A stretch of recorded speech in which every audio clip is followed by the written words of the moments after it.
Men tycker att det är något spännande ting vi här och vad är det egentligen som du har vi här, Ellen?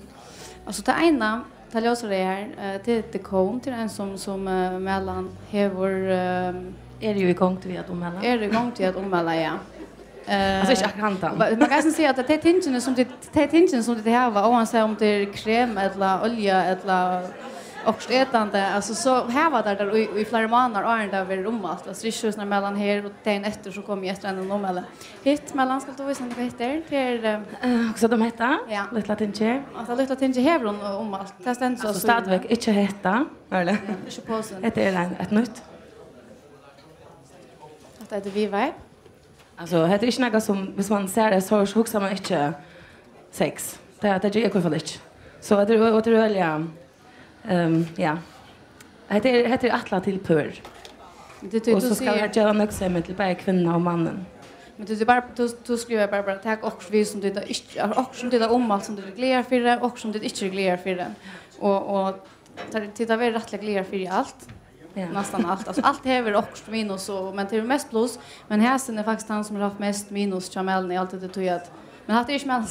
Nej, det är det ja. Men tror jag att han heter väl för roxot och för besvärligt och han ska ju sitta på plats så han kan göra det som han ska till bägge kvinnan och mannen. Men det här han är hårflidigt att vinna och så var det så på jag stäcka och så måste sätta mig på plats där då. Det är inte sex och till mina väg. Nej, så det var inte så positivt. Balans simmer kvart är det viktigaste för sexlighter. Vad ska det här vara? Alltså först och främst alltså jag håller för mig är det helt där upplevelsen att allt lukar som hänger samman att det är ett läckert snö och det är gott go gaska och tillfälligt är just av bäge kostar kännas alltså av kroppen men äsna vad det just av att det inte är skadligt och ja så det så att jag kunde förstå det Georgensen eller annat som står på borden men att det ska man ska ha till att pröva det och veta vad det kan göra och det är det för mig. Jag tror inte att jag såna ja som akkurat samma kunde välja en ordentlig och en limer till en man ja så kan man också bruka en ordentlig så det är inte mening. Men sånt glöms att det är rätt spilt nöjt. Alltså så och det kunde vara också helt annat alltså det är gott och det är otroligt mjukt och pent. Du hvis det ligger framme in i kameran som Ellen så ser du inte på att det är. Så vet du inte att det ser inte frastödande utlandet. Och det är det som är vi dyr och kostar 1000 kronor och sådär. Det är hitta isen som är det här.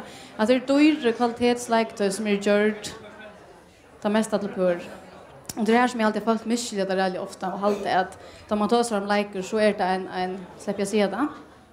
En huvudfar över tyskar alltså orlensor som männen producerar för 30 år sedan ja och det är inte långt och det är faktiskt att geniala vet du att det är konefolk som sniger var nu och du ser alltså hur snarare ut och är slett inte samma som neckfolk har fördomar mot så det är inte grotesk ting som också som är inte alltså det är så snarare utmäter och i allt sätt att inte kan hålla det till groteskt alltså nej då spår du vad ett sexlight det ska ha alltså ska det ha jag har alltid isen reella tutningar med att man brukar sexliker som ett krydd till känslor och inte som något som hvis du inte har sexliker så är det inte gott nog till att det ska ta många det vara de alltid kunna göra utan och det är alltid bäst utan men det är stottligt vi like det kan ofta vara rock så att det kan like det fram och vet för två med tag för jag för alltså in i mitten att göra sånt ting och då är det ett upplagt över som är och hemma vid hus där jag Lucas ska omhälla Samsung så jag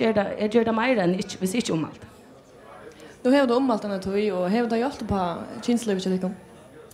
Alltså ja, det är stottligt. Alltså stottligare och eller stottligare vill jag säga. Jag vet att det är så stottligt arren men ja, alltså det är bara positivt. Jag har alltid alla trutchar har sagt tar vi så samman när vi pratar och att det är monrande ut. Jag nu är det akkurat som nog så snart inte kvar vecka men till några veckor i mitten eller kanske inte 2 månader i mitten av forskning att tittar nötter till att helt rätt som liv och jag har alltid att de flesta män är mänskliga glädjer som tar för såna gåvor. Ja, men Mellan och Ellen, jag vet att det här var ett spännande kväll för framåt så jag ska inte hålla det längre. Tack för att du kom. Tack.